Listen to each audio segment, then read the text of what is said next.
Are we on the air? You're now in the mix with The Corner Radio, hosted by Kill, banging nothing but classic hip-hop, soul, and R&B.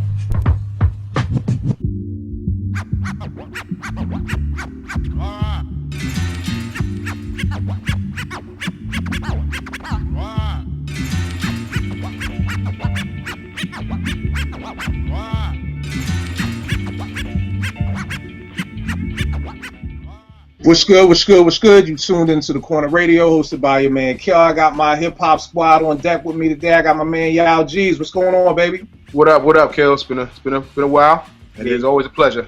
No doubt, no doubt. I got my man Nick. What's good, fam? Good to be here. Likewise, been a minute. No doubt, no doubt. I had to get back on it, man. Work has been crazy. I be coming home tired, but you know, I appreciate y'all for rocking with me. But yo, let's get right into it, man. I wanted to talk about, you know, everybody does their top 5 MCs, who's the best ever, everything like that. But what I wanted to do was do a little something different. You know what I mean? I wanted to look at MCing from a different perspective. So, for instance, Yaw is a very ill MC, one of my favorite MCs out here right now. And I wanted to talk about the top 5 MCs for him who influenced his style. And a lot of this came from a Prince podcast that I had done. And we were just talking about the influence of Prince, you know, not just with the time and Vanity 6. I'm talking about to today with the D'Angelos and just the influence that he had on everybody. And it just made me sit back and really be like, damn, you know, I wonder what influenced Yaw to rhyme like this, or who influenced, just the influences that an MC can have on you. Not that you bite in a style, but like, we just got to keep it 100. We're all influenced by somebody. You know what I mean? Like, Prince was influenced by, James. We was influenced by Jimi Hendrix. You know, we all take those influences. We're not biting their style, but you know, it's all influenced. Then for myself, coming from a producer standpoint, just who are the 5 MCs that I would want to work with and make beats for. And then from Nick's viewpoint of just his top 5 favorite MCs, that's probably, it could be different than his top 5 MCs. Like, I think Iverson is one of my favorite players. He's not one of the top 5 players ever, but he's a personal favorite of mine. So wanted to talk about that today. So yeah, why don't you set us off, bro? Who is one of the MCs that influenced your style of MCing for you to want to MC, and why? What was it about them that just stood out to you? First of all, there's so many. I've been literally thinking about this the whole day, and I'm like, damn, do I really have to limit it to 5? But I mean, obviously, you know, you got to pick 5 because it's the premise of the show. But I'm gonna give you some honorable mentions. Right. So first and foremost, probably Big. Okay. You know, I've always been I've always had like a voice, a deeper voice in rap. And I would not even say I was even rapping back when Big was out, but for whatever reason, his voice just captured me. You know what I'm saying? It was like the heaviness, the baritone, but also the flow. Like, and I talk to you about this all the time. There's something about Big and Nas, right? When they rap, it's just different than everybody else who does it. You know what I mean? Like, there's no formula. There's no like standard when they're gonna break the bar. You don't know what word is gonna rhyme with next, but it all sounds like seamless, like it was meant to be there. You know what I'm saying? And I probably didn't realize it when I was younger until I really started to MC and really started to trying to figure out my style and who I really wanted to be like. That was way later on, but I say probably like even after Big died is probably when I started really wanting to rap. But I studied him because I wanted to know why he put certain words and why he rhymed certain ways, and why sometimes the most important rhyme in like a 4-bar stanza didn't rhyme with anything else in the stanza. You know what I'm saying? It was just so like natural for him. You know what I mean? So Big is definitely the number one. Not only that, but he was the most versatile rapper that we've ever seen. Like, I think he's made with 2 albums. I think he's made some of the most timeless music like ever. It all, like, we're counting all genres of music. You know what I mean? Not just rap. So definitely Big. And like I said, I just want to figure out what made him put that bar there. You know what I'm saying? Like, what made him say arm and leg and have that be like, right. The funny thing is, that's what I was just gonna bring up from the Process video we did when you said that, and I was like, I never even realized that whole. And I got a story to tell. He was like, you know, on like you know, and this is why I love doing this, because like I was talking to Nick earlier, and I'm just like, you know, for me, I just hear I got producer ears, you know. So if the beat is dope, then that's more so what I'm hearing. 80% beat, 20% lyrics. You know what I mean? So I'm listening, but if the beat got me, then I'm there. But when you said that part about Big, I was just like, yo, I never even peeked that before. So. Yeah, like it's just very poignant, like little shit in his flows, like I make your mouthpiece obese like Della Reese. When you lease tooth like little C's. Nigga bleeds, blood floods your dungarees. Here it is, and that's just the half of my warpath. Didn't rhyme with anything, but it was just like, oh, you know what I mean? Right. Or like you said, just taking that one part and saying, and that's just a half of my warpath. Like that's But like you said, it doesn't rhyme with anything else. And then the next word is laugh. Now cry later. You know what I mean? Like, it's just too clever. You know what I mean? And it was like, damn, how did you put all that together and make it mean so much? You know what I mean? Right. That's what I wanted to study. And that's why Big is probably number one on the list for me as far as people who I wanted to, like, who influenced my writing style. All right, man. That's what's up. That's what's up. Nick, who you got as one of your top 5 MCs? It's always good to hear the MC's perspective, because, wow. Yeah, because it's like you never even think about it before. Yeah. You know what I mean? And that's why I was like, this is going to be a dope show, because it's like I just love listening to MCs, and that's why I started those process videos where whoever comes through my crib, I'm recording them like, yo, how do you do this? You know what I mean? And it was something my man Biz put me on to in college back in like 91. He's like, yo, Kill, you know why I don't like Too Short? I was like, well, I'm sure there's many reasons, but why? You know, but you can tell me yours, you know, why don't you like Too Short? Mm-hmm. He was like, yo, because I can do what he can do. I can rhyme the way he rhymes. Yeah. It's amazing to me. Like, if you could hoop as good as Jordan, then watching Jordan and Kobe wouldn't be amazing to you. Exactly.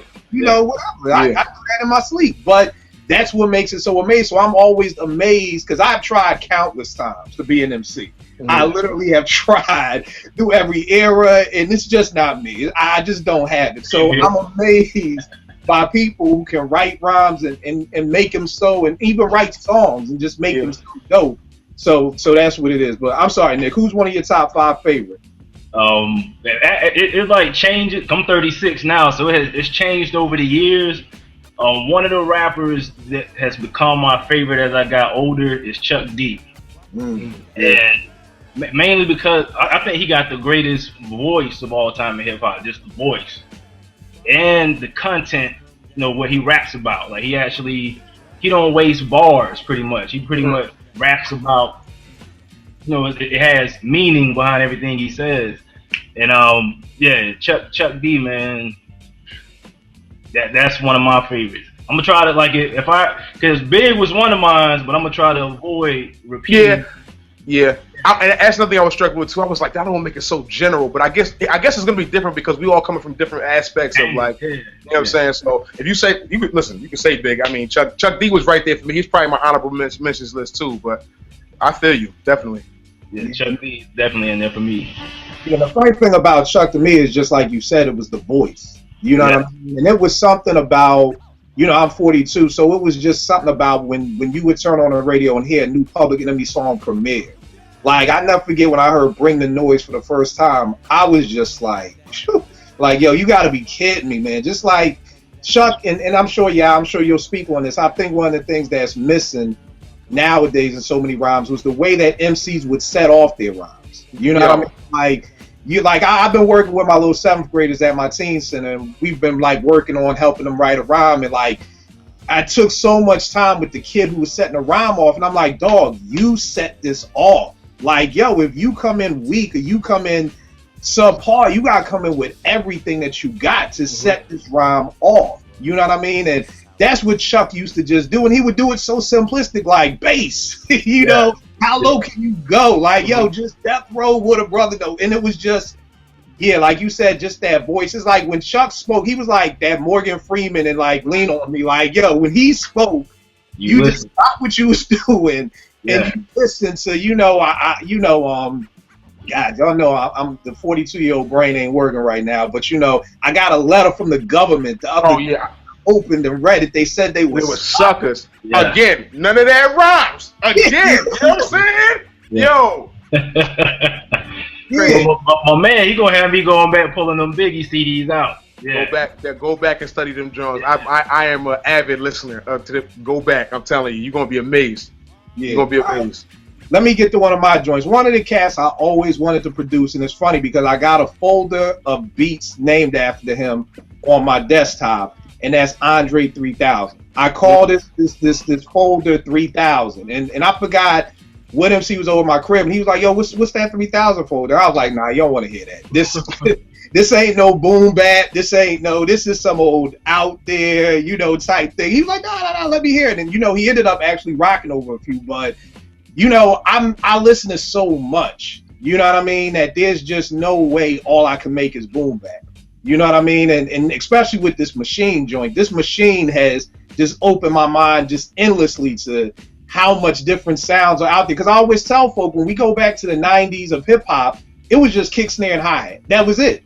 You listen to any golden era hip hop, it's just a kick, snare, and hi-hat. That was it. Mm-hmm. I don't think it was, and I'm sure there may have been something else, but the first time I remember really hearing different things was probably with the Rulers back with Jay-Z, with Bink, and I'm hearing the toms, and I'm hearing all these different drum sounds, and and it was kind of in the bad boy era. My man Roots used to school me to, you need some air candy in your sounds, you need a shaker or something, but all that to just say that the reason I say 3000 is because I just feel like he's not in no box. Like, he would be down to try everything. Mm-hmm. Like, there are a lot of MCs that are like, I don't know about that, and I honestly don't think, and I don't know, but I don't think 3000 would be like, I don't know about that. Like, I can see him being like, yo, let's try it. Like, let's rock with it. Mm-hmm. And as a producer, that's what you want. You want an MC who is just like, yo, I'm down for whatever. Yo, if it's a beat and I like it, I don't care if it ain't boom bap. I don't care if it ain't 4 bars. If I don't care. I'm going to just go in whatever way. And I think 3000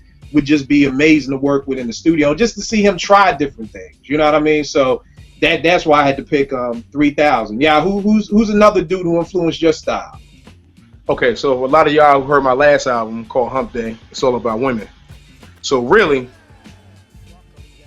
when I was like 16, right around the same time, I was like, probably starting to get into big. But at this point, like, Jay was my like go-to. But Mace, $MA$E. So I'm 16. Adolescence, I take puberty. I want all the girls. You know what I mean? But I also wanted to like be respected as a rapper, and that's what it was. Like, when Mace's early days, and even if you listen to that first album, like, yeah, he took over the game, with all the singles he had, with the joint with Total, he had the joint with Puff, all the like singy, songy, catchy records. But that guy has some bars on there. Absolute, like, treacherous bars. If you listen to the joint with Busta Rhymes called Niggas Wanna Act, that third verse stretch is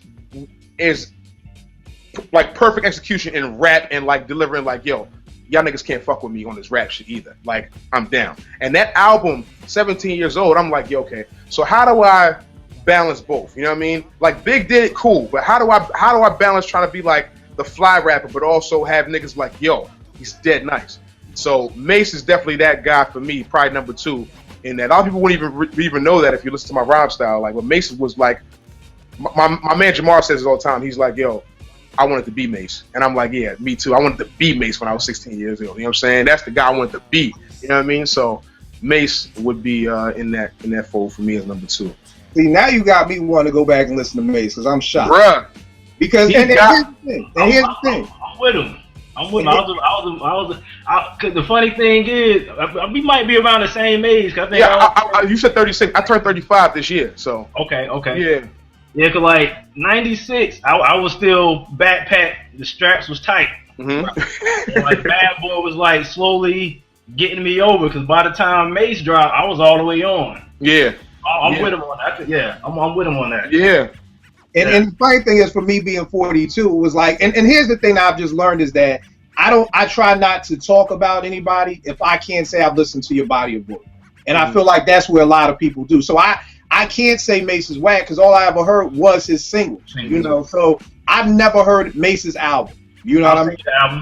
I've never heard. You've never heard Harlem World? Never. Kill. Sir. You know you my OG. I'm gonna need you to go grab that first Mace album. Like, You know what? Off the strength of you saying that, I will. But I was just trying to explain, like, the reason why I wasn't is because at that time, you know, at 40, it was like Puff was the Antichrist. Indeed. Okay. Got it. So it was almost like, you know, the bad, you know, the green shiny suits. It was like, yo, I'm done. But I could believe it because I always would hear about Murder Mace. Yeah. And it was the same thing that I saw with Fab, that when Fab first came out, I wasn't a big fan. But all my people from Brooklyn was like, yo, you got to hear the Desert Storm mixtapes. You got to, and it almost transcended to when Cassidy came out. Because Cassidy's my young boy. He grew up on my block. So when Hotel came out, I was scratching my head like, yo, dog, like, what is this Hotel? Like, this ain't you type thing. So I understand how the industry can water MCs down and people to not think, yo, this person is really as dope as they are. You know, but like I said, on the strength of you, I'm going to go back and listen. You're going to have to tell me specific joints to listen to. I probably ain't going to listen to a whole Mace album. Listen, I find, you know what? Listen, as soon as the show's over, I'm going to list it. Probably, I'll give you 6 joints to listen to. All right. 6. All right. No doubt. I will definitely listen because when you said Mace, I was like, wow. I wasn't ready for that one. Boy got bars, bro. A lot of them. Bars and flow. You got to have, for me, listen, not to go off tangent, but for me, if you want to be considered top to me and in my, you got to have a flow. It's got to be perfection. That's why I can never listen to Cormega. Ever. Never in life. Right here. I always say that about Cormega, man. Hey, yo. And I hate people try to convince me that he's nice. Like, he's not. Cut it out. You want to know the funny thing about that? Right. Like, if he write and let somebody else rap it. But No, I'm good. What you saying, Gil? The thing about Mega is that I think this is maybe the one MC who has his entire reputation is built off of his name being dropped in one line. That's it. And One Love. You know, when Nas says that, you know, it's almost like, it was like, well, who's Mega? Who's Cormega? And it's like, then when we found out, and it's an ill name too, Cormega. I'm like, yo, that's an ill kind of name. Like, great yo, name. You know, great rap name. So it literally was like, yo, this dude got his, you know, he's still in this game built off of just hearing his name one time. Like, that's just the influence of Nas. That's almost more power for Nas to say, yo, I got this dude on for eternity just off of me dropping his name in a rhyme. Because you know, I've just never been a fan of dude. I never got the hype, and I feel like, yo, if this dude name was killing, he was from Philly, Mega would have been going a long time ago. But because Nas co-signed, because he's from Queensbridge, you know, it is what it is. So, Nick, who's another one of your second joints?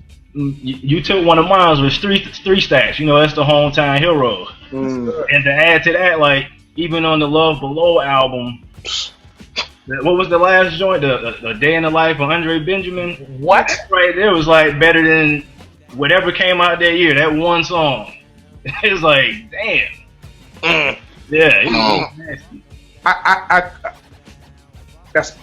Nobody ever talks about that track though. Nobody ever talks about a life in the day of Andre Benjamin. Nobody ever talks about that song. Man.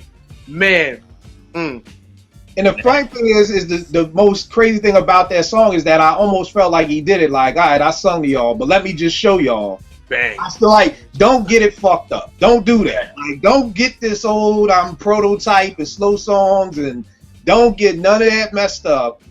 I will still assassinate any one of y'all who step up to bat. That boy is Rap Jedi. End of discussion. Don't mess with Stacks, yo. That boy is Rap Jedi. Cut it out. I'm telling you, yo. Yep. Dog.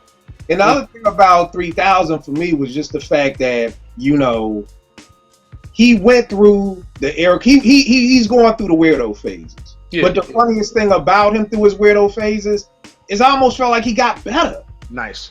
You know, he just kept getting nicer. So it would almost be like, yeah, I don't know what Dre wearing, but who cares? Do you hear what he just said?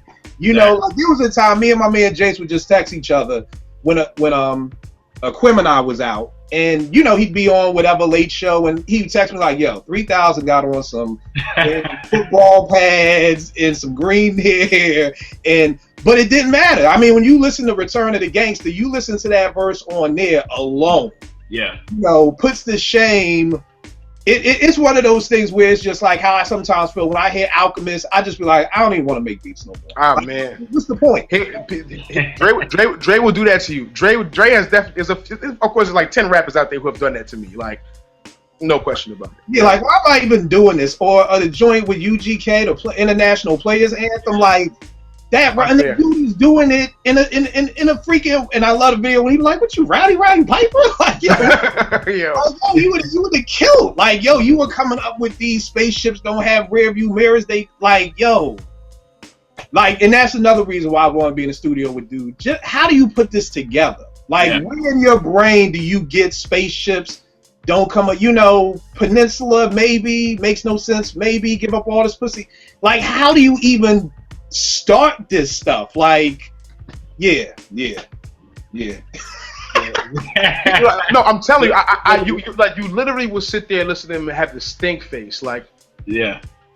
If niggas all dogs, then what you call bras? Felines in heat, me I want for some yarn balls. Like, nigga, what? How? What? Yeah. You know what I'm saying? Like, people listen. I was a New York, Philly guy. I grew up here. I used to always tell people, like, yo, dog, Outkast is the best group of all time for stacks. And at that time, we didn't have the resources we did for internet and things like that, like, social media. So, dog, people would argue me down, like, yo, you don't know what you're talking about. You wildin'. Run DMC, Mobb Deep. I'm like, Mobb Deep? Are you crazy? Are you crazy? I literally almost got into the fight in my student union because of this. And I was like, yo, I can't talk to y'all. Y'all don't know me. Like, it's real. Yeah, but yeah, 3000, Nick. That's. And the funny thing about 3000, he transcends for me all three categories of who I want to work with, who's my favorite, and who I also think is one of the top MCs ever. And I've never even thought about it like that. I'm sure there may be another, but ain't too many people who do all three things for me. And 3000, man. What can I say? The next dude I got up that I would love to work with in the studio is my man from the 215 Black Thought, Tariq Trotter, one of the dopest MCs ever. The reason why I want to work with Thought is because I feel like I haven't heard Thought over some real good boom bap since Things Fall Apart. I kind of feel like post Things Fall Apart, there's been songs here and there, but I haven't personally enjoyed. Maybe How I Got Over is the closest Roots album. I haven't thoroughly enjoyed an entire Roots album from beginning to end. And I wrote a piece on this on my blog where it was just like, Philadelphia and Things Fall Apart to me was similar to Tribe's Low End Theory and Midnight. Because I wasn't a big Roots fan when Do You Want More came out. Same way as I wasn't a big Tribe fan when People's Instinctives came out, but when Low End came, it was like, okay. And when Philadelphia came, I was like, okay. Mm-hmm. And one of those things with Philadelphia was just those boom bap beats. They had these cats called the Grand Niggas who was making beats for them. You know what I mean? And this dude Kilo and this dude Chaos who was making them boom bap beats. And they were getting outside production. And then when Things Fall Apart, you had Dilla, of course. You still had Kilo and Chaos. You still had those boom bap beats. After Things Fall Apart, I felt like Quest kind of took the helm. Yeah. And I never really felt like Thought, and it's good to see Thought coming out now, like the joint he did over Ninth Wonder's joint, the joint with Styles P, and it's just good to see him rhyming over everybody else's beats, yo.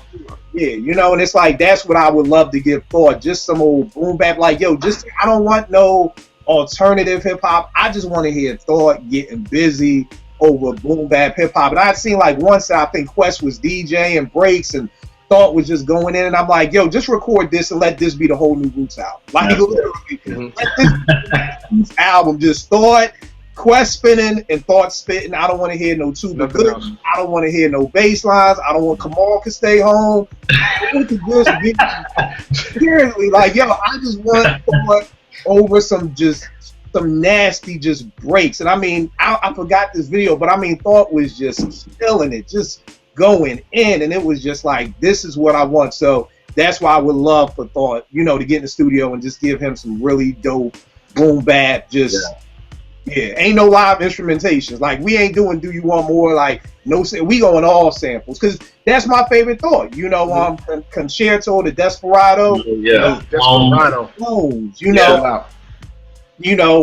without a doubt, the old Schoolie D Saturday Night. Like, you know, we could do that. We could just do old school breaks and just have thoughts spit over them. Like, I'll take that Roots album over whatever they're putting together right now in Jimmy Fallon's back room in New York. So that's my second joint. Yeah, who's your third dude who influenced you? Beanie Siegel. Ah, yeah. Beanie Siegel. Beanie Siegel. First of all, I have to really give it, and maybe I'm biased because I grew up there, but I had a discussion with my man. One of my best friends in the world is from the Bronx. But yo, we had a discussion because Freeway put up a freestyle. He was doing a freestyle on the Sway Show, and he had this young boy on there with him. And we having this discussion about the new boy Dave East from New York, Nas Asani. Right. Just on topic real quick. What do you think? What do you think of dude? I think he's. Oh, here's what it is, and I decided how I'm gonna make it. There's a difference between a nigga that got bars and a nigga who's nice. You understand what I'm saying? Dave East got bars, but he doesn't like. Okay, so this conversation that was happening. I kept telling him like he's not nice. He's alright. He got bars, cool, and he says some clever shit. But for me, you gotta fuck with the flow. You gotta like on beats that. So the reason why I say that to say this. My man was saying we were having a discussion because most of my people are from New York. They're from the Bronx. They're from Harlem, and we have a discussion. And he said, "Yo, Philly rappers got the flow, yo. They have the flow. Philly rappers, since time immemorial, like Major Figures, Ram Squad, Beanie Siegel, Freeway, Young Guns, Cassidy. The flow is always seamless. So." Siegel, I wanted that seamless, but I also wanted Philly inflections in because Philly is such a part of my upbringing. You know what I'm saying? It just is. You know what I mean? I grew up in Central New Jersey, but then I ended up going to boarding school outside of Philly, like 45 minutes outside of Philly, place in Paoli, Pennsylvania, Exton, Pennsylvania, I should say. So it's a big part of how I rhyme, and I always had to try to convince niggas that Siegel was nicer than Kiss. You know what I'm saying? Even though I didn't even think so. I mean, when they was battling, I was riding with Beans. But I'm talking about even before the battle. Even before the battle, when they were coming up, even when they were cool, I was I felt like I had to go up there. Well, I went to school, so I went to college upstate New York, and it was a whole bunch of dudes from New York, Buffalo, Syracuse, Albany, Utica. And they the Locks ran upstate New York as well. So it was Jadakiss that. And I just felt like. Even though I wasn't even sure if Siegel was nicer than Kiss, but I had to convince niggas yo, Siegel was the nicest. You know what I'm saying? Because I felt I don't know why I felt like Philly was a part of me and my upbringing. You know what I'm saying? So even when I started rhyming, I really wanted that the voice with the flow. I didn't really necessarily want to listen. To me he's the best hardcore lyricist. Him and Styles P. When they say a lot of the shit they'll do in rhyme, you believe it. I'll stick a broomstick up your ass like Louima. The way he said it, it's yo, see, chill. You know what I'm saying? My bad, bro. My fault. You know what I mean? I don't know what I did, but my bad. You know what I'm saying? He made me believe him when he was saying that glorious shit. But for me, I wanted the flow and the voice. You know what I'm saying? I want that Philly flow.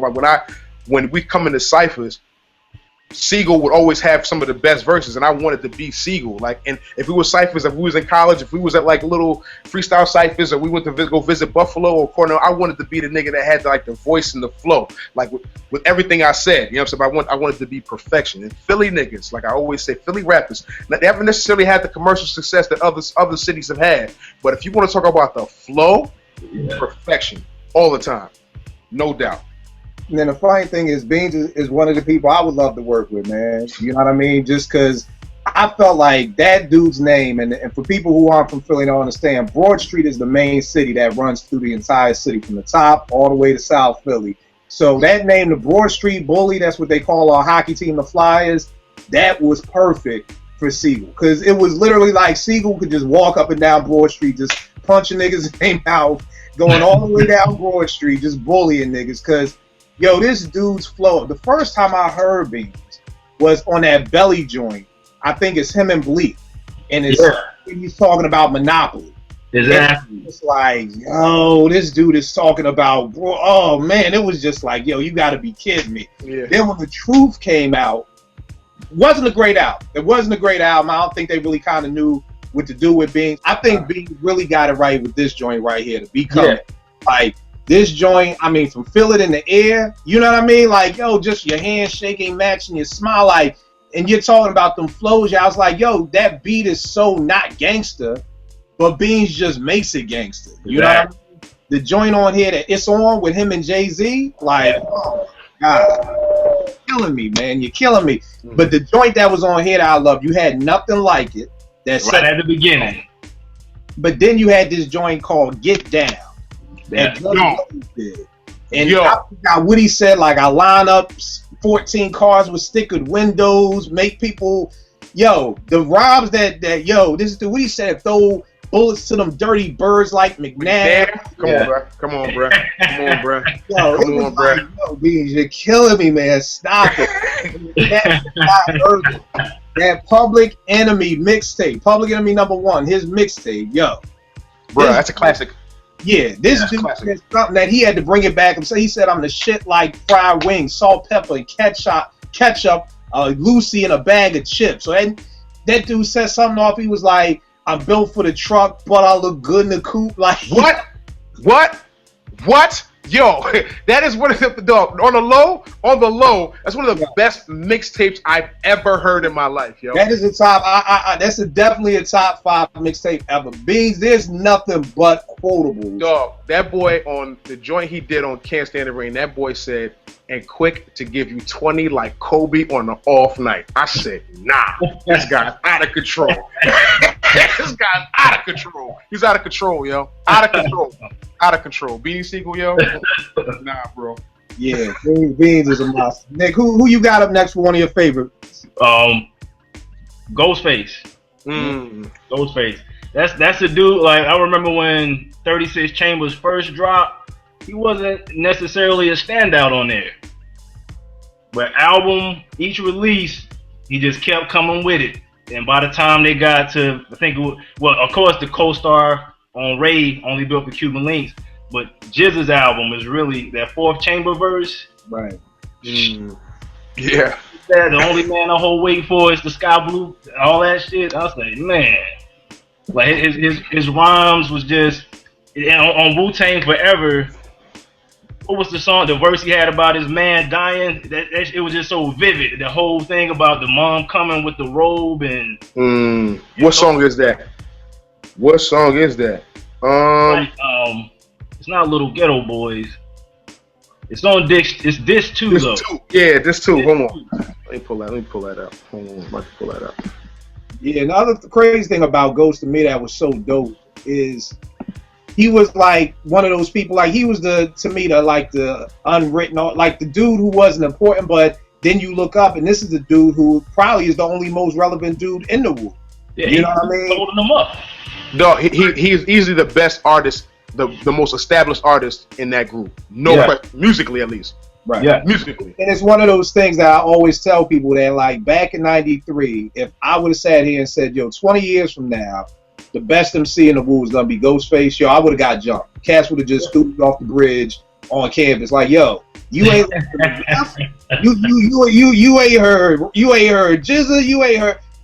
Hey, and you know, so yeah, Ghost. And the thing I love so much about Ghost is that he had his own style. Yeah, you know what I'm saying, when you listen to Maxine, it's a certain level of comedy that he's able to put into his rhymes that. I'm sure, again, I don't write rhymes, so shit, putting words together that rhyme ain't easy to me. But I'm sure that's not an easy task to make rhymes and then make them funny at the same time, too. It ain't.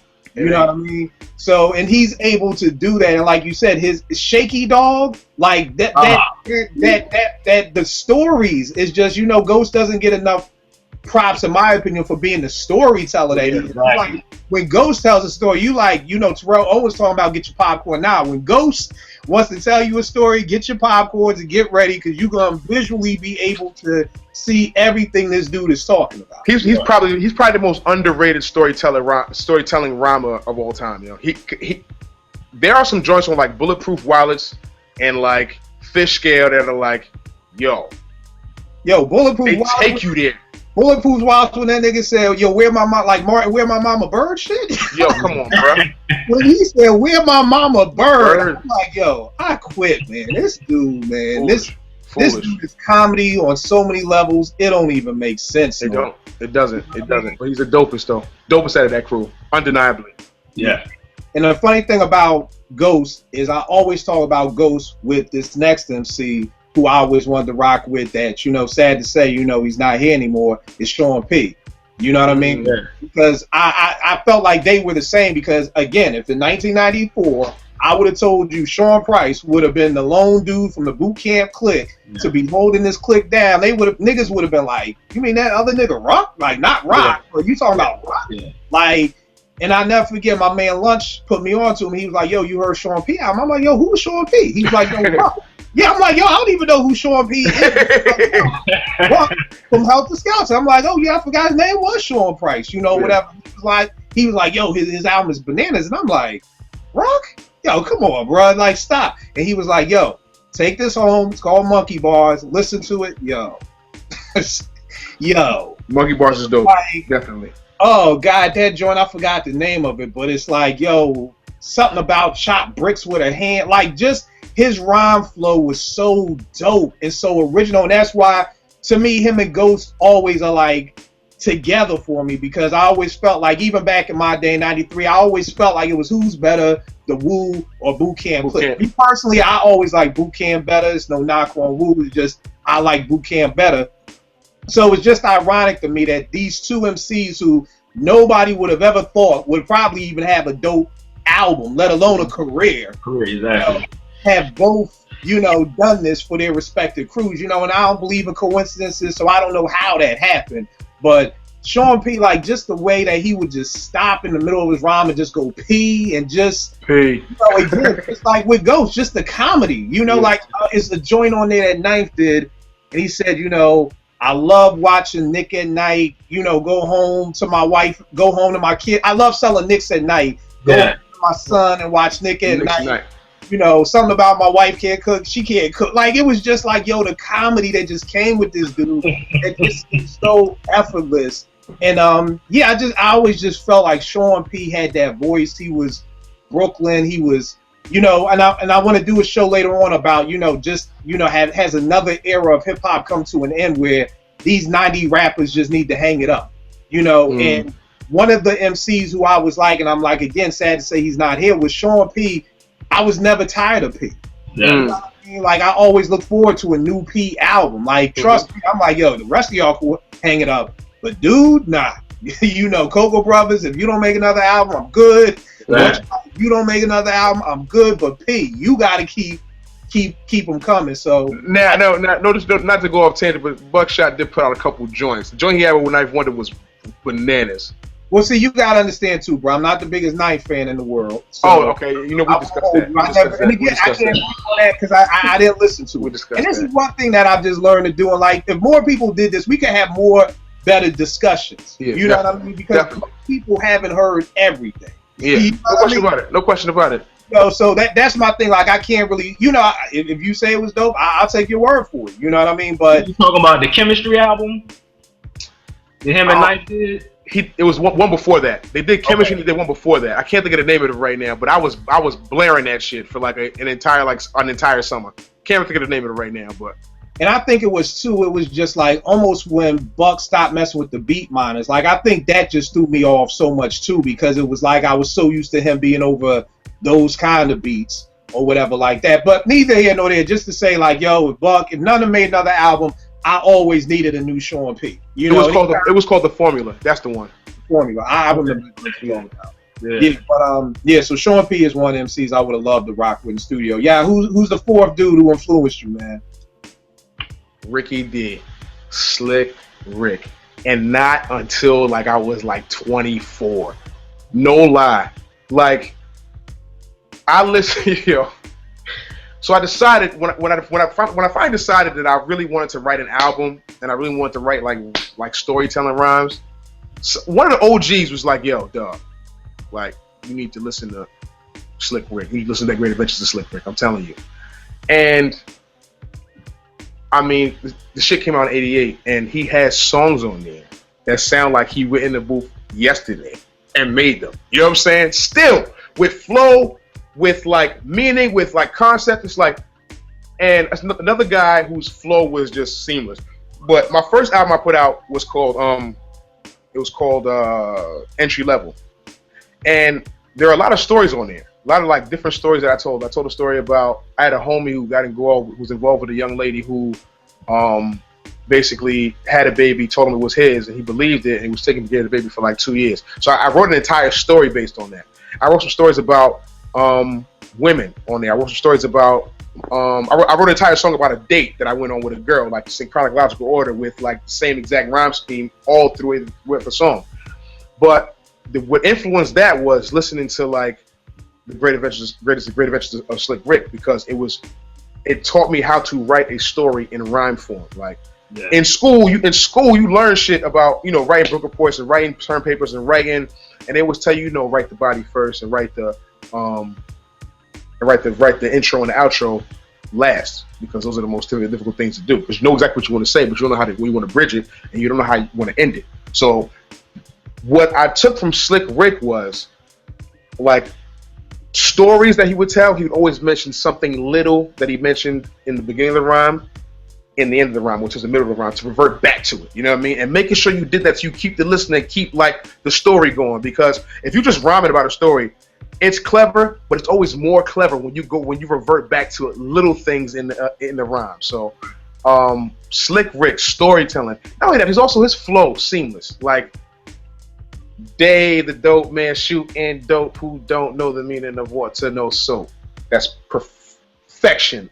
Execution of a rhyme, of a 2-bar rhyme, perfection, you know. Flow, spacing, all that, perfection. Like he doesn't get enough credit. Like Hey Young World sounds like he went in the booth yesterday and made it. It still sounds like, you know what I mean? Yeah. So that's why I want to write stories like Slick. I had to. Yeah. Especially because, and I'm a dude who always listens to the OGs. I never was a guy who was like, you're too old. I always like to take information, because listen, they were here before me. They know about more than I do, always. And one of the OGs was like, yo, you gotta listen. He was shocked when I told him I never listened to it. I was 25 years old. He was like, yo, you never listened to Slick Rick? And I was like, nah. He's like, yo, you gotta get involved. So I'm glad I took heed, because that was definitely pointed in my rhyme style now. So yeah, the crazy thing about Slick to me, and I was saying this a minute ago, is that if he never went to jail, like him going to jail is what sidelined his career. Because if he never went to jail, I mean, the thing that I love about Slick is that people, you know, will say he's the greatest storyteller ever, and so many people say that based off of Children's Story. Personally, my favorite Slick Rick song is The Moment I Feel. I was gonna say that. That's my shit. Such an epic story. You know what I mean? Like that, you know, it is so funny because I done this track for Mav Reguizano out of Brooklyn, and he lives in Tilden. And it was funny because I'm like, I know Tilden because Slick Rick says I live right next to Tilden. He said I know where that's at because that's right next to my building. So it was like it's almost back when hip hop was like, I never been to Chicago, but from listening to Common for years, I would feel like I know these places or I've heard these things. And the moment I feel, yo, Boogie Down was performing, and they ain't no joke. And then a whole bunch of Brooklyn kids just came in my throat. Was the My Thick Chains, and then they told me to run them. It was The Moment I Feel. You know, even a little talking, and then they're like, yo, shut up. Like, just the background vocals. Yeah. The Moment I Fit doesn't rhyme with anything, but it's poignant. You know what I'm saying? That's what, you know what I mean? That's that little shit of MC and people don't really understand, yo.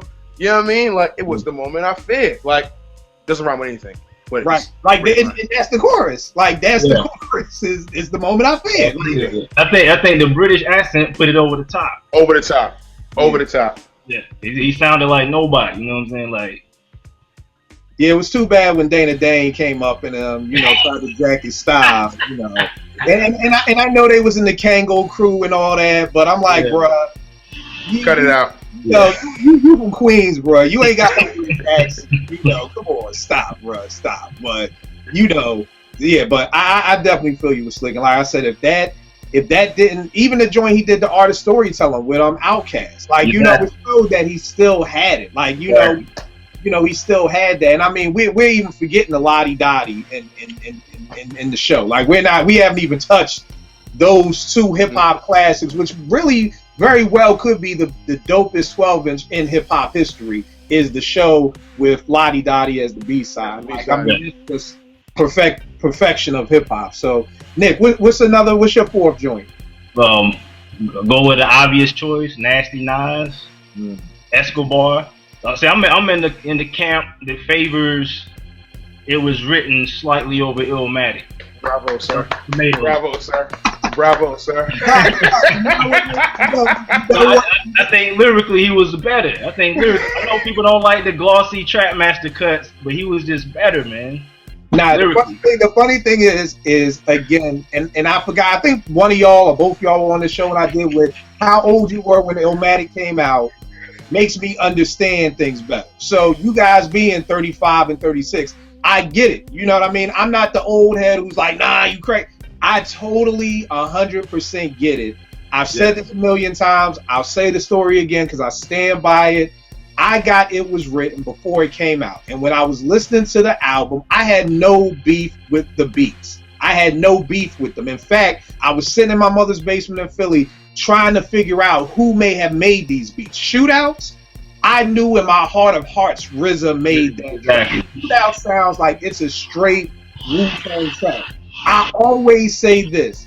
If those same tracks had produced by Primo, watch them niggas, I thought Pete Rock did that. If you would have said that the same lineup of producers that did Illmatic did It Was Written, I guarantee you all the old heads like my age would not be thinking it's crazy when cats say It Was Written was better than Illmatic. I think it's just cats could not get past seeing produced by the Trackmasters. If anything, after listening to It Was Written and then getting it, I gained so much more respect for the Trackmasters because I'm like, yo, the fact that I thought a Trackmaster beat was a RZA beat, salute. Like, I can't say nothing but that. But I do think that. But let me go back to Nick. Is your floor? I just want to say that I don't think it's crazy. It's open discussion. Yeah, I do think it's crazy. Yeah. Just to me, like better. I mean, as dope as he was on Illmatic, it's just like he just kind of perfected. Even though he got into like the criminology rap and the mafioso stuff, I ain't care for that. But just the technique had gotten better to me. Yeah, I mean, bro, the message. Like the Taking Blood joint. That joint alone, man, like Lex in the TV seats the minimum. You know what I mean? And it's funny because y'all, I don't know if you'll touch on this, but it was crazy because I never thought anything of that rhyme. But then I read years later that was a diss to Jay.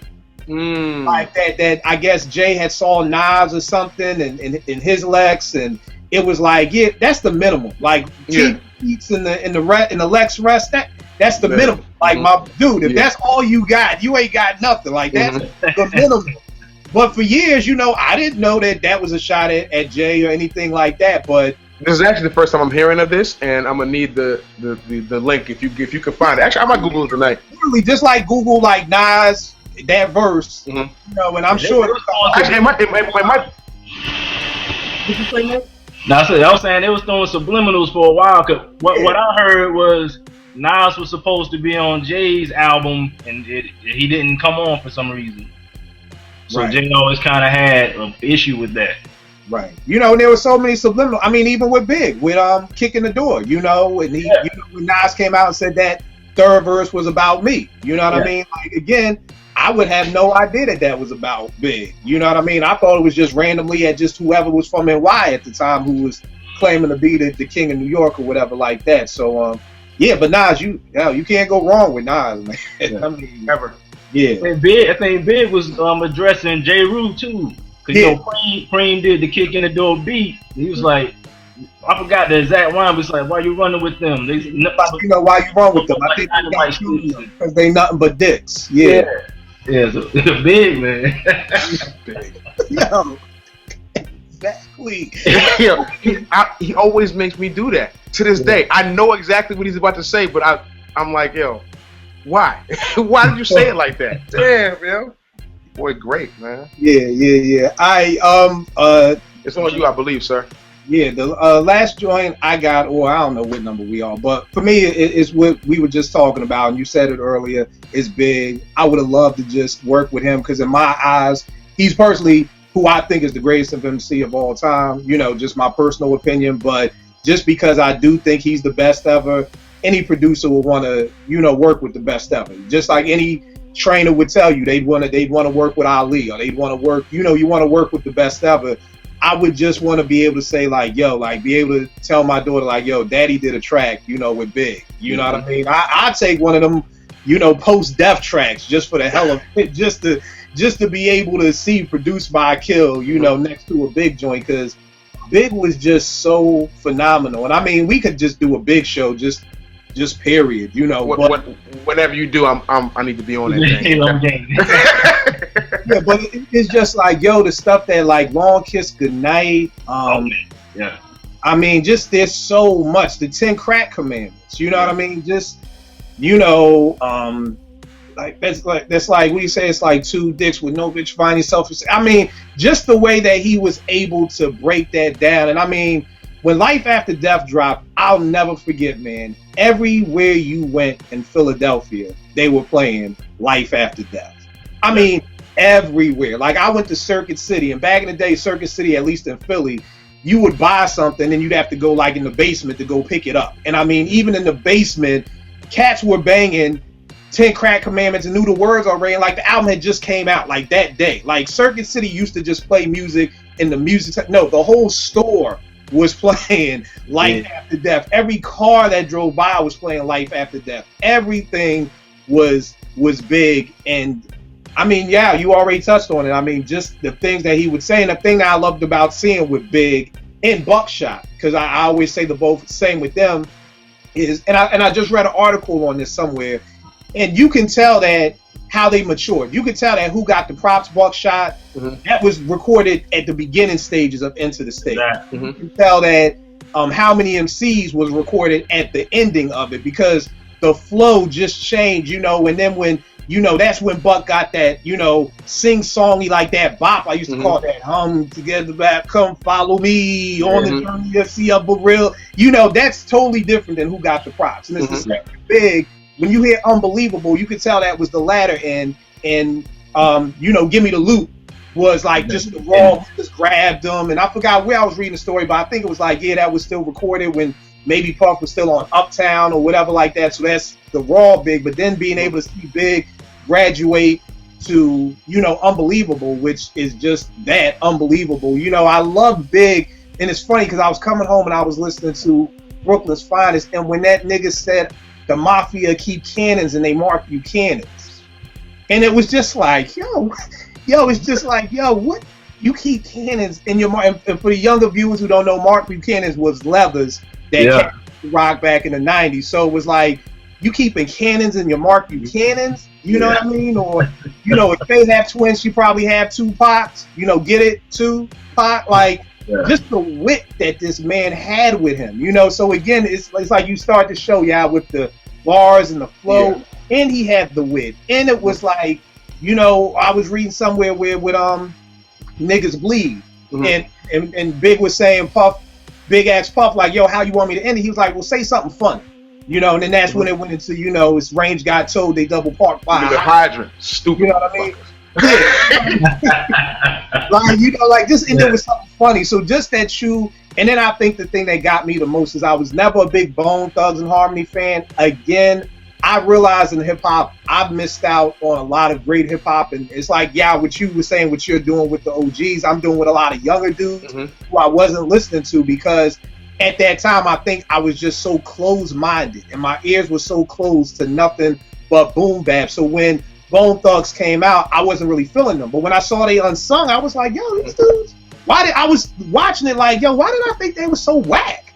Like, you know, I don't know if it was because I was so much riding with Dre and Death Row and they was with the Easy Camp. You know, I don't know what it was, but when I heard the Notorious Thugs and I heard Big take that flow and run with it, I just remember being just amazed. Like, yo, this dude took a rhyme style I don't like and made me like it. Versatile. I don't know if he has ever done that, to say, well, here I don't like how them down south dudes rhyme, and then somebody rhyme that way and be like, okay, now I like the way now they rhyme. I fucks with it. I don't know if that's ever happened in life. Yeah. That was big in that joint, the Notorious Thugs, like that. Yeah. That to me is just bonkers. But yeah, you got any? I know you got some honorable mention joints. So wait. I'm going to touch on two things with Big. You know, it's no doubt. Okay. So the first thing is you mentioned Brooklyn's Finest.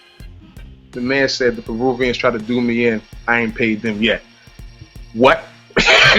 Wait. What? Trying to push 700s. They ain't made them yet. Still, they ain't made them. Okay, that's okay. And the second thing, if you listen to Unbelievable, for my engineers out there and my rappers too, I'm not sure. I can't remember what it was exactly, but there are either no doubles or no ad libs or both on that song. It's just straight rap. Just listen to it. I promise you. Like, I had the headphones on one day. I'm gonna go meet my lady at a restaurant, and I'm like, and I'm doing the ad libs myself, but they're not there in the song. You know what I'm saying? Like, there's no ad lib and there's no doubles. And for those who are like don't really understand like song technique and like mixing technique, like that's big for a lot of rappers. Even the most subtle of double just brings lines up, but in that song, there's none of that, and he's slapping you with bars. So just take a listen to that. Let me say this too about Big real quick. Okay. Turns into the Big Show. What I used to always love about Big too is just the way he would throw cars in his rhymes. You know, buck shots out of sunroof Alexis's, leave no witnesses. Breeze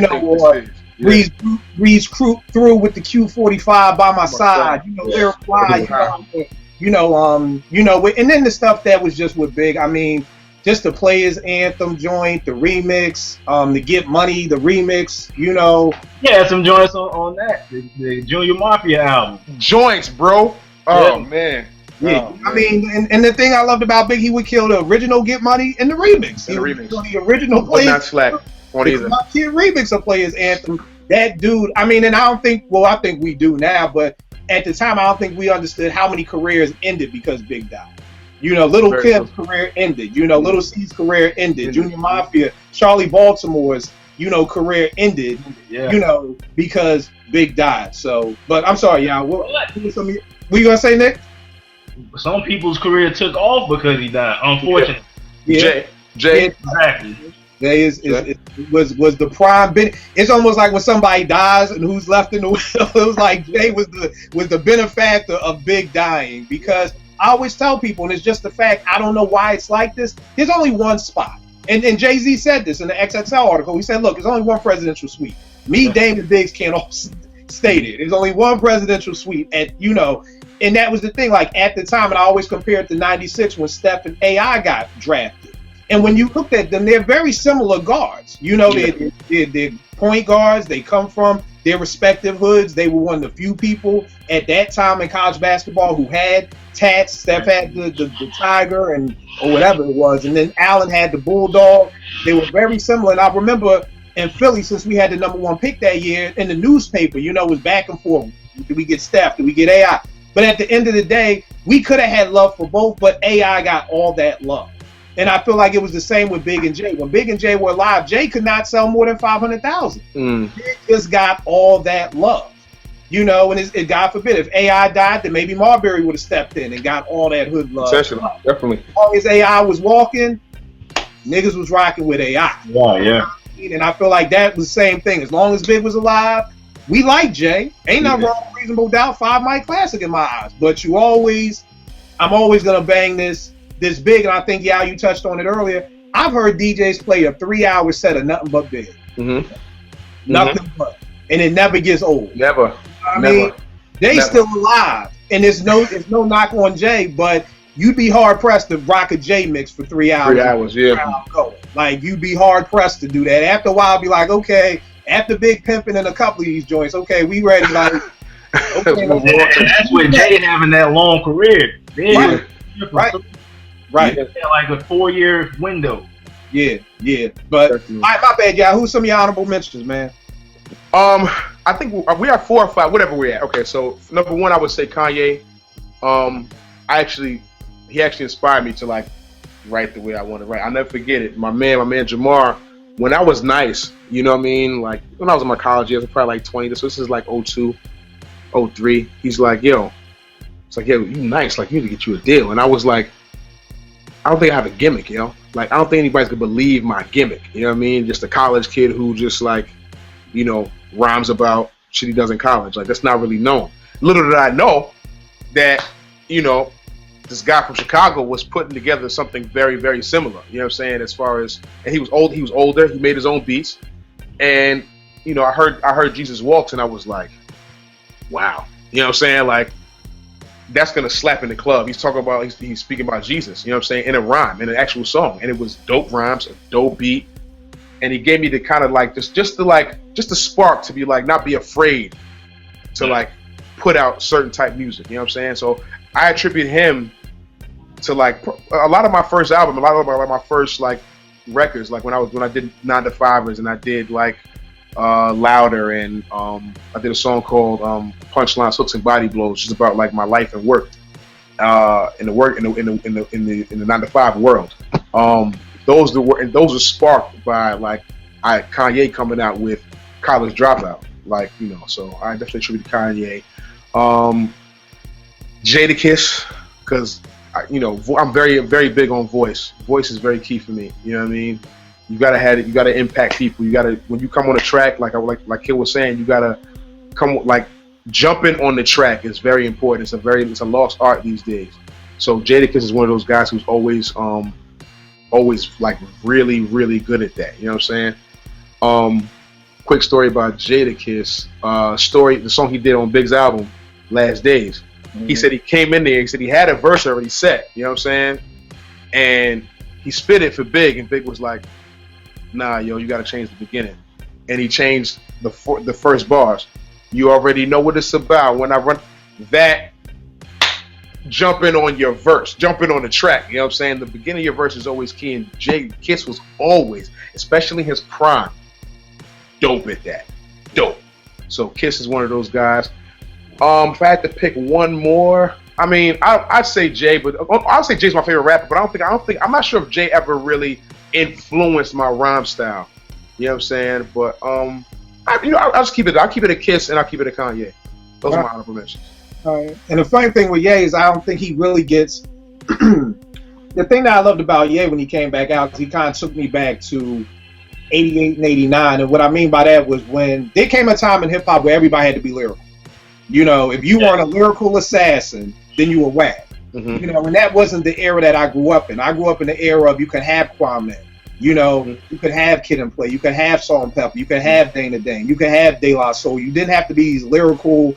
You know, I felt like after Nas, it was just like, yo, if you're not this lyrical assassin ninja, then you're just whack. And what I loved about Ye is I never really looked at him as this crazy ill lyricist, but I just always appreciated his honesty. Yeah. You know, and being able to say things that never got said. I always say the College Dropout, the bootleg version, not the version that came out. Bravo, sir. Once again, bravo. The bootleg version is a 5 mic classic. You know, I'm talking classic. about to Keep the Receipt with Old DB. Yeah. And The Good, the Bad, and Ugly with Quint, the Consequence, like the original Homecoming. Yeah. The original. Yeah. Without Chris Martin from Coldplay. Yes. Right. That joint. Yes. Yeah. That's the 5 mic version. And I felt like the funny thing with Ye is it was one of those things where it's just how it's my belief in life that your destiny is set out before you. You know what I mean? It's my belief. I know other people may differ, but my belief is, you know, you're going to make your decisions, but I believe like your destiny is there for you. So with Ye, and Quest said this once, and I had to think about it. It's like, yo, does Ye blow up without getting in that car accident and through the wire doing what it did? You know what I mean? And we'll never know, but I do know that him getting in that car accident and then through the wire, that the video he had to pay for out of pocket, and doing this with his jaw wired shut, and you know, that gave him a lot of momentum. That gave him that push. Because remember, Jay and Dame didn't want to sign him. They was like, sign him. Yeah. You know that boy? What that boy? Yeah, I mean, I think they heard Jesus Walks and they said, nah. Right. What? You know, and it's just one of those things where it's just like, it was just meant to be. You know what I mean? It's just meant to be. And now to see him, well, not right now, but to see him at one point in time being one of the biggest rappers in the world, you know, just your destiny was there for you, you know. So Nick, I don't know where we were at with the numbers. Do you have another 5 or do you have any more? But speaking on that, me personally, I always felt like Jay held certain cats back. Like, to me, Jay always wanted to be the guy. That's why he kept cats like Bleak. And, you know, they cool. But to me, he held Beans back some, man. Like, he knew that kid was nice. And it was something about him. He didn't want some dude that was equal to him. I always something about I think that's more of the competitor in Jay, yo. Like, true. he still wants to be the best, you know what I mean? And I used to get mad about it too, but it's like, yo, when you just got a nigga that just want to be better than everybody else, and like, if he is in a position to hold you back, to be the boss and hold you back, to make sure you want to go, you not going to overtake him, like, how can you hate that? You know, I can hate it, but it's like, you only hate it so much. It's like, damn, I want to be if I want to be the Dawn. I gotta hate on it, because if you the best, then be the best. Mm-hmm. Like, I don't have to hold you back. Like, if we run a track and field, I ain't gotta do no Nancy Kerrigan on you and break your kneecap so that you can't run. Like, yo, if you want to be, it's one of those things where, like I said, you know, it's about what type of competitor you are.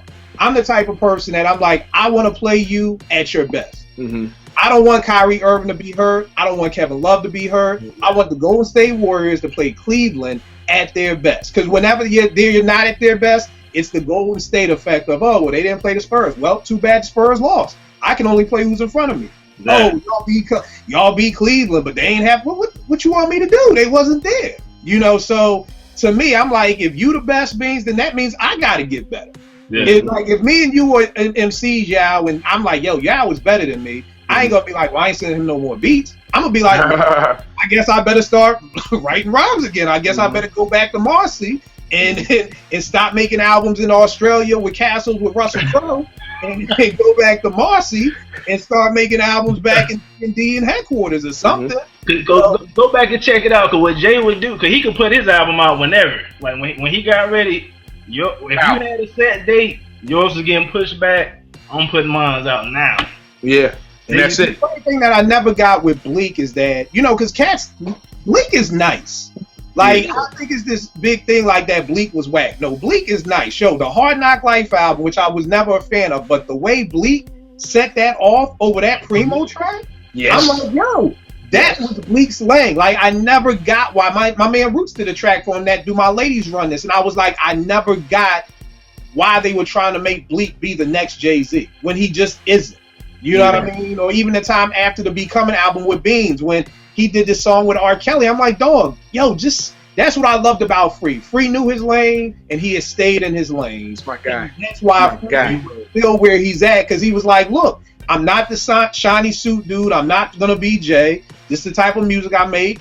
Okay, I ain't with Just Blaze no more. Let me find another dope producer in Jake One. Just kept it moving. Kept it moving. You know, now I won't be a fan. I won't front. I feel like Freeway's beat selections are sometimes off. You know, he's not the best. And again, we're going to do a show on that, the death of the executive producer, how important that is to the game, because cats swear they can pick beats and some of them can't. That's a gift in itself also. But yeah, like Free just stayed in his lane. But let me ask you this real quick, because you're here as an MC, and I've heard this from other MCs, and I've heard that Jay-Z bit Young Chris's flow. Yo, no lie, it is like the age-old question that everybody wants an answer to. And honestly speaking, it probably is true. It's true. It is true. But with that said, this is what Jay has done continuously throughout his career. You know what I'm saying? Like, it's what he does. He's good at that. He's good at taking the style that's going on within that certain time frame, making his own, but being nice with it. Now, with the Young Chris thing, though, it was definitely a blatant, like, hey, young fella, give me that style, give me that cadence. Okay, give me that cadence. He jacked him for the beat. He jacked him. But, I mean, he bodied it. You know what I'm saying? He bodied the style. He bodied it. You can never take that away from Jay. But It would be nice, and this is why Jay's the asshole. He's never gonna acknowledge that ever happened. Right. But real niggas know, as they say. All right, no doubt. Nick, my bad. Did you have anybody else? Nah. Nah, cause like between the three of us, we pretty much Covered it all. the bases. All right, the only couple that I have left, I'll say Scarface. Dope. Scarface. For me, Royce. I always wanted to rock with Royce because I felt like Royce was this phenomenal MC who just never had great beats. Yeah. You know what I mean? Like, that's why I was so happy when I heard about Prime, I was like, this is great. Finally, from this first time I heard Boom, you know, I was just like, you know, and check out willmakebeatsforfood.com. I have a mixtape called Anticipation that I put out before the Prime album dropped, and it's just all the Premier and Royce's joints they've done together. And I don't think most people understand, like, yo, it's 90 minutes of joints. They got some joints. Like, most people thinking, I thought it was just Boom, and they got Boom, Second Round. Like, they got a couple of joints that they've done. But I just felt like, and even with the album, I listen to Layers. I don't love it. I like the mixtape Trust the Shooter better, actually. Yeah, I don't like the production on the Layers. Yeah, and that's the Porter. Yeah, and that's the thing too. So I mean, I would love to just give Royce, same thing with Black Thought, just love to give him, because I really think Royce really went in on that Prime album. Like, I think he showed his ass, like, yo, you know. And it's so funny because he says this rhyme on that song Courtesy. He says something, I'm preaching to the congregation like Peter Popoff. I didn't know this was a real person. So I'm flipping through cable channels one night and it says Peter Popoff, and I'm like, what the fuck? Like, and I click on it and I'm like, I thought he was making somebody up. I didn't know this dude was real, but there's so many dope rhymes in that Prime album. I mean, he has one joint where he says, if she's a B, an A cup, make her in a bra. And I'm like, no lie, I swear on everything. My homie just texted me that line 20 minutes ago, yo. I'm like, 20 minutes ago. That same line, I swear on everything I love. Everything. Yo, this dude said if she an A cup, make her in her bra. Like, what? Son, if she a B or A cup, make her fucking a bra. This right here. Right fucking here. Yo, like, dog, that line, I was just like, yo, this dude is ruthless. Like, could you imagine that? Because that's the thing with good MCs. Then you imagine it, and it's like, nah, keep that on. Yeah, yeah, exactly. Yo, this dude is ruthless. Yo, this dude don't care. So Royce, and the other two honorable mentions I had was Elzar and Fashawn. I feel like both those dudes are incredible MCs. Fashawn, the joint he did with Alchemist is crazy. Yeah. I didn't like the album though. You know, that's on Mass Appeal, because I forgot what producer he rocks with, but you know, I'm just like, look, if you do something with Alchemist, you just have to keep Alchemist in your budget. I don't know if you got to keep a friendship going. It's very hard to go get something dope after you get an all Alchemist producer. Album, yeah. It's very hard to follow that up. So if you want to put out your album first, then put out the Alchemist EP, do that. But don't put out the Alchemist EP first. And then follow that up with something that's not Alchemist based or got something on there. And it's funny with the Royce Layers joint, like, he's got knots on there, and I love the joint on Trust the Shooter. What's the name of that joint? Which is cool. You know, I think the video is dope. I think the rhyme is dope. But then the knots joint that's on Layers, I'm like, wow. You know, it's kind of it's not that oomph that I was expecting. You know, it's funny because I listened to the album without seeing the production credits, and then when I found out, I was like, oh, well, let me go back and listen to the knots joint. I was like, well, why would you use which is cool for the mixtape, which is bonkers? Use this for the album, but I think it goes back to, and we're gonna get into that later, the executive producer. Like, I cannot tell people, some MCs have the gift. Just like I say, everybody is not meant to be a teacher. Teaching the youth is a gift. Okay?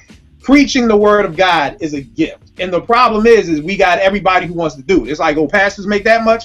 I'm saved, let me start a church, or whatever. You know, it's a gift. And picking beats, it's a gift. Everybody does not have it. Nas. Who we blaming for Nas on I Am and Nostradamus? What happened? Who we blaming on them beats that Nas chose? I Am and Nostradamus. I gotta blame Nas. Man. Gotta blame Nas. I blame Nas. You know, for rhyming over them Jones. That's your third album. Yo, that's your fourth album, rather. I'm sorry, fourth album. You got to come better than that, bro. But everybody got one. Everybody has one. Everybody has an album that's like, yo, what were you doing, Doc? Yeah. Everybody's got one. So. Yeah. And the funny thing is, and not to beat a dead horse, because like I said, we'll talk about it later. But even though people, shit on Puff for what he did, Big wouldn't have become big without Puff. No, it would not. No. And to me, it's the same with Nas, because they were just street dudes who rhymed. And it's like, yo, Nas would have probably been happy rhyming over impeach the president, just break beats. Yeah. And even though Search is the executive producer, to me, the executive producer of Illmatic was really Large Pro. He was like, yo, let me take you up to Mount Vernon and introduce you to my man Pete Rock. Like, yo, let me introduce you to Primo, and let me get these, let's go out to Queens, let's go out to Jamaica and meet Tip and go to Tip crib. And, I always said, I give Large Professor so much credit because he could have brodied that project and said, yo, I'm producing this whole thing. Like, nah. Mm-hmm. You know what I mean? Like he did with Akinelli. And Nas probably would have been fine with that. At that time, Large Pro was one of the dopest producers, in hip hop. Mm-hmm. But for Large to be able to say, nah, this is big. This dude is bigger than me. This dude is bigger than, me being able to put that on my chest. This dude needs other people. And, I wish more hip hop was like that nowadays, where people would reach out and say, yo, I'm not going to keep this whole project to myself. Let me bring some other people in. But, it is what it is. Dope show, man. Dope show, man. I appreciate y'all rocking with me. I know the game on. I kept y'all. So I want to get y'all back to the game. Yeah, give them all the information where they can copy your joints at, everything. Okay. My Instagram is Yaw Music, YAW Music. My Twitter, same thing, YAW Music. I did a couple weeks ago. I just dropped some bars on there on my Facebook page too. You know what I'm saying, over D'Angelo beat randomly, and I ain't gonna lie, I kind of bodied this. You might want to check that out. My album Hump Day is still out, available for sale. If you want to go check it out, just listen to it on the site. You can. You want to buy the album, you're more than welcome to it. I prefer you buy the album because I did put money and time and my effort into it. So the website is Yaw Music, YAWmusic.bandcamp.com. Go check that out. And yeah, I'm working on some things. I did a joint with Kill. I'm working on some things. Like I'm trying to release a little something sometime. Hopefully by the end of the year, we'll see. But yeah, just come check me, come holler at me if you need verses, if you need poetry, if you need me to host something, just holler at me. I'm available. Yaw Music. I'm gonna check you out, my man. And the thing is, I gotta say about Yaw is dope. To this day, I met him through my little sister, and she gave me his first album, Entry Level, and it was dope. It was what I call the adult contemporary hip hop.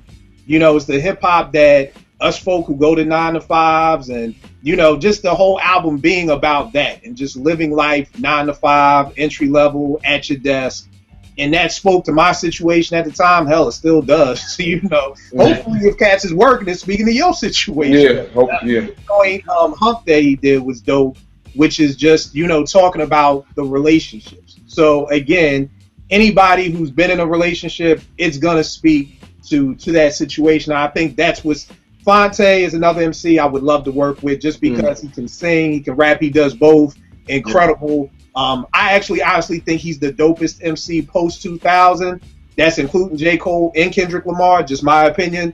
But Fonte is another joint I would work with. But Yaw's style is very similar to it. And I'm not talking about the way they rhyme, but just being able to talk about things that I can relate to. And I feel like that's what's missing in hip hop that people 30, 33 or 30 and over can't relate to. I can't relate to pandas. I ain't got no girls in Atlanta. I don't have ex. Let's hope not, because of the new age scare that's going on down there. Goodness gracious.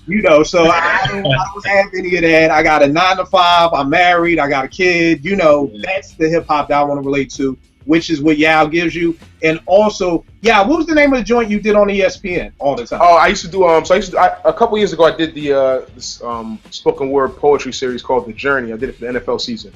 So I think in 2012 I did it once a month, and it spun off, and in 2014 they brought me back on, and I was on there every week doing poetry. I'm hoping to get back on with some network sometime soon, but just poetry about football, just getting you ready for your Sunday football. Oh, so that was you. Yeah, that was me. Yeah, that was me. That was me. Yeah, that was me. Look, see. Okay. Yo, let y'all know who watching. I'm out here. You know what I mean? I'm out here. Go check me out, man. You know what I'm saying? Okay. The funny thing is, my man got at me like, yo, kill this dude. He's spitting on Sundays before NFL Countdown. Yeah. I was like, yo, that's my man, yeah. Like, it's already linked. You know what I mean? So, like I said, dope dude, support it. We got some stuff coming out. Check out my process video. I just shot with him the last time he was down here in the stew. Nick, give him all your information on Twitter, man. I'm just a fan, dude. I'm here. I'm chopping up with y'all, producing and MC, man. So yeah. Nah, but what's your Twitter stuff?